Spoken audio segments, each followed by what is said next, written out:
Bom, hoje eu vou demonstrar aí a regra da cadeia. A regra da cadeia é utilizada quando nós precisamos encontrar a derivada de uma função composta.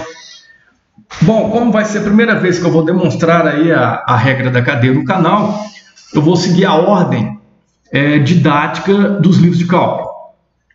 Então aqui a gente vai ter uma função, vou melhorar aqui o vídeo, o meu arquivo, vou dar um zoomzinho aqui nele, e a minha lupa não está calibrada com som, mas eu vou usar a visão além do alcance. Essa aqui é a visão além do alcance, tá?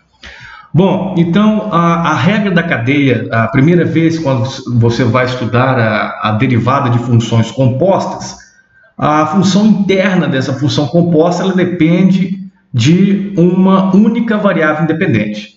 Posteriormente, quando você for avançando no estudo de cálculo, você vai ver a aplicação da regra da cadeia para uma função de várias variáveis. A função interna ela vai possuir várias variáveis. Então, vamos entender aqui, vamos ver o que está acontecendo aqui. A gente tem uma função g de x e a gente tem aqui uma função h de u. A função composta f ela vai ser a composta de h de g de x. Essas duas funções h de u e g de x, elas são funções diferenciáveis. Logo, a composta dela, f também será. Tá? E que mais? Todo x do domínio de g, para todo x aí que é do domínio de g, você vai ter um g de x, que esse g de x ele vai pertencer ao domínio de h, tá? De h de g de x. Então tá bom, quando nós temos se nós queremos encontrar qual que é a derivada dessa função h de g de x, a gente vai aplicar o quê?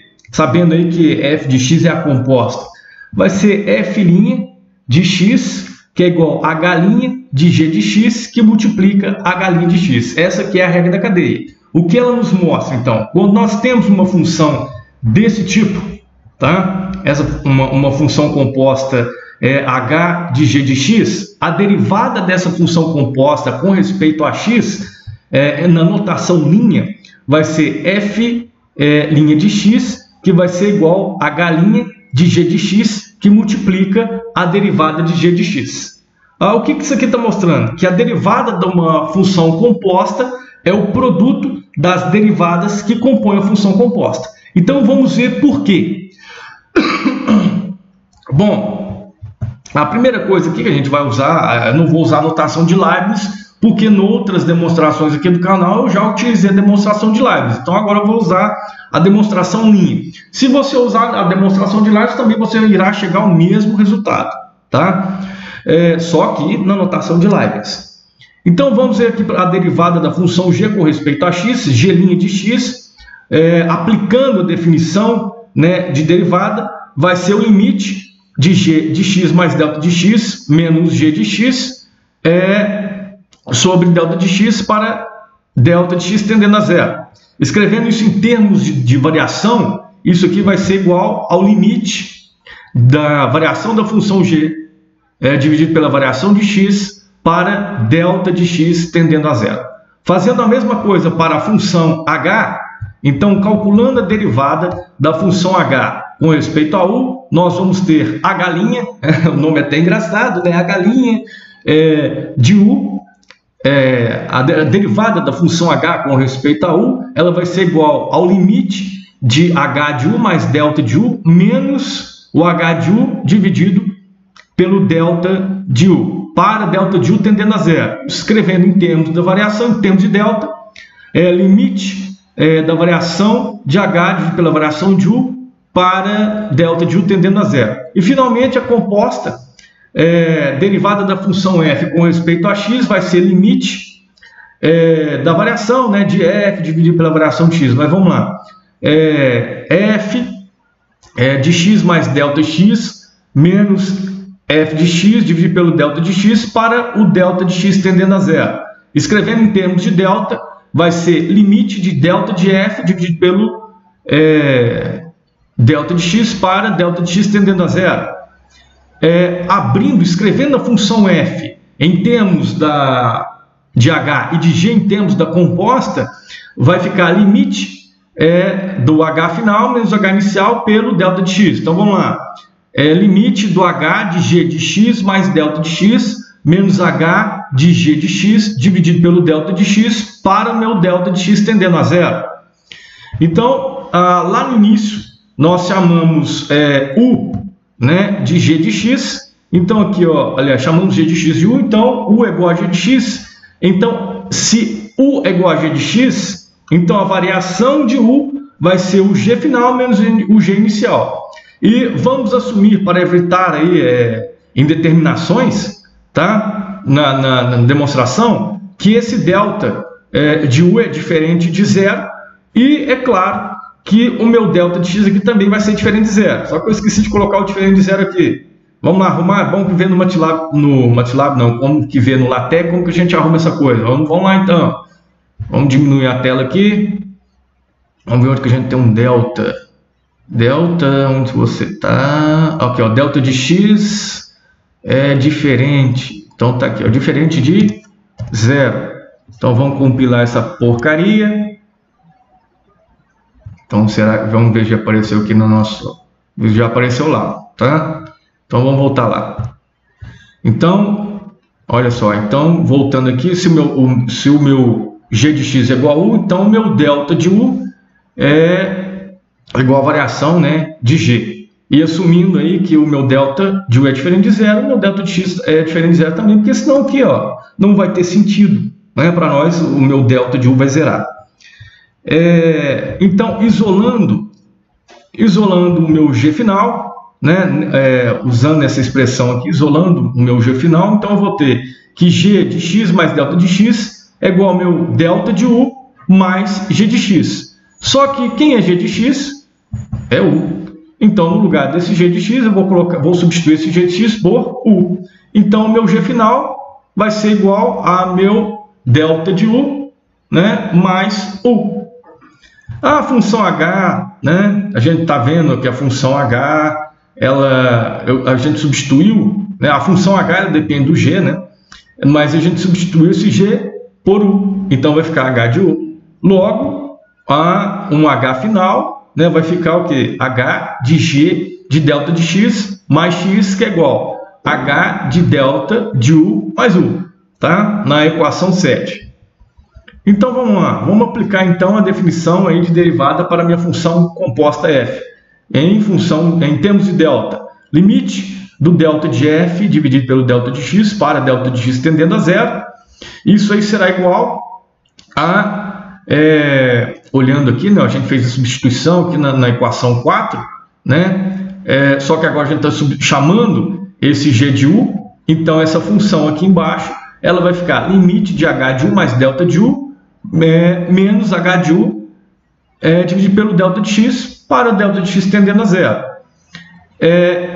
Olha só, aqui a gente tem a gente vai poder aplicar aqui a definição direta da derivada, porque a gente na tendência, né, o delta de x está tendendo a zero e a gente vai acabar encontrando aqui uma incoerência. Aqui em cima o h está em função de u, né?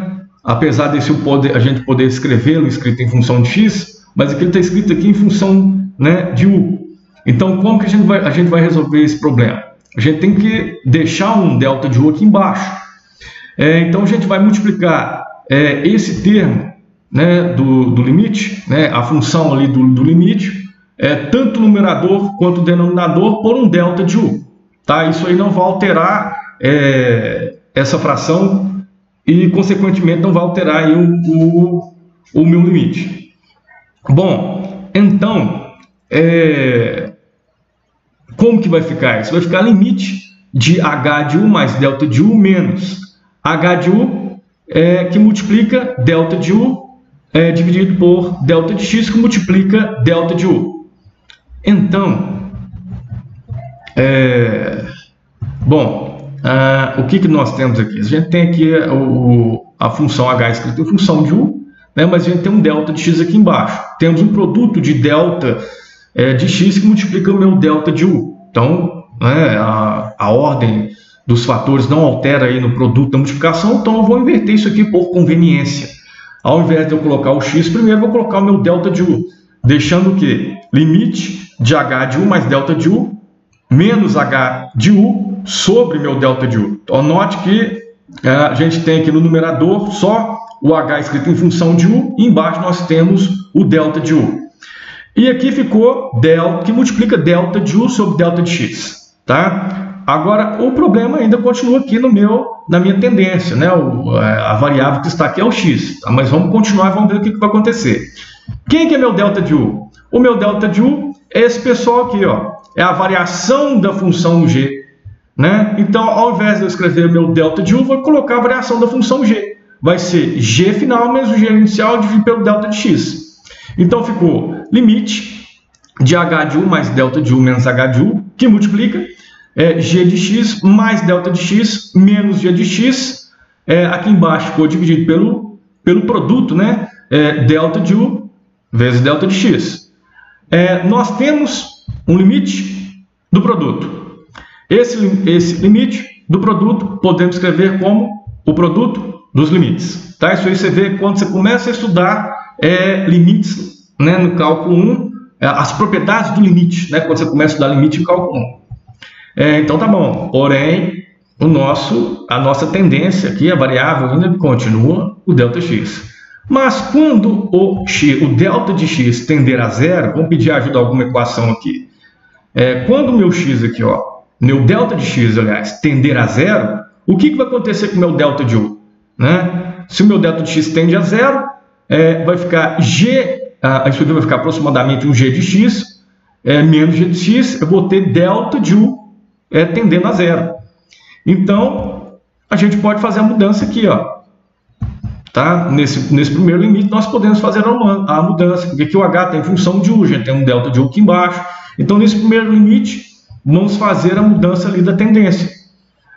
Então, aqui fizemos a mudança, né, devido à equação que eu mostrei agora. Quando o meu delta de x ele tende a zero, meu delta de u também vai tender a zero. Então, é por isso que eu fiz a mudança. Eu estou apoiado nas equações. Então, limite de h de u mais delta de u, menos h de u, dividido pelo delta de u, para delta de u tendendo a zero, que multiplica limite da variação de g, dividido pelo delta de x, né? Aqui vai ser g de x mais delta de x menos g de x, dividido pelo delta de x, para delta de x tendendo a zero. Beleza?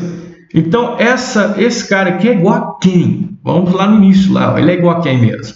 Ele é igual ao limite da nossa composta. Então, lembrando que esse f aqui vai ser quem? Esse f aqui é o h de g de x. Então,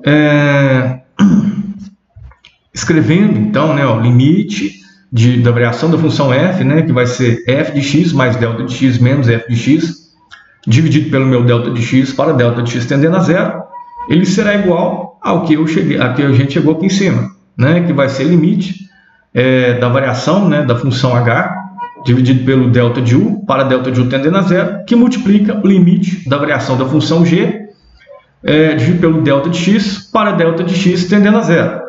O que é? Esse rapaz aqui é a definição, né, de derivada. Isso aqui é um f'. Então, posso escrever isso aqui como f'. Você pode deixar a regra, isso aqui já é a regra da cadeia. Você pode deixar a regra da cadeia assim, ou escrever de uma forma mais compacta.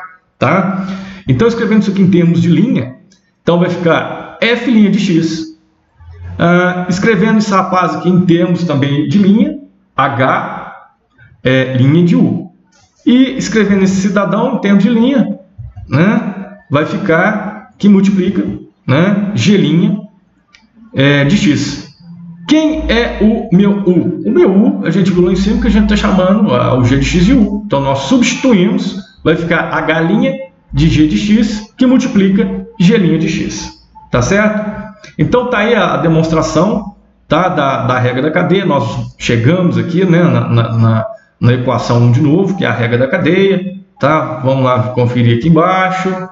Tá aí, ó, bonitinho, a regra da cadeia. Você pode escrever isso aqui também como a gente está estudando a função aqui que a gente está usando no vídeo, é h de g de x. Então você pode substituir isso aqui, você vai ter que usar colchete, abre colchete, h de g de x, fecha colchete, linha. É igual a essa parte, tá certo? Você pode escrever isso aqui também em termos da notação de Leibniz, tá? E só lembrando que a derivada de uma função composta para esse caso particular, tá? Ele vai ser o produto, tá? Das derivadas que compõem a função composta. O caso particular porque é uma função, a função interna, ela vai ser ela vai depender apenas de uma variável independente, tá certo? Então, dá aquele joinha aí no vídeo, se inscreva no canal, dá aquela gongada no sino aí, tá? E Feliz Natal!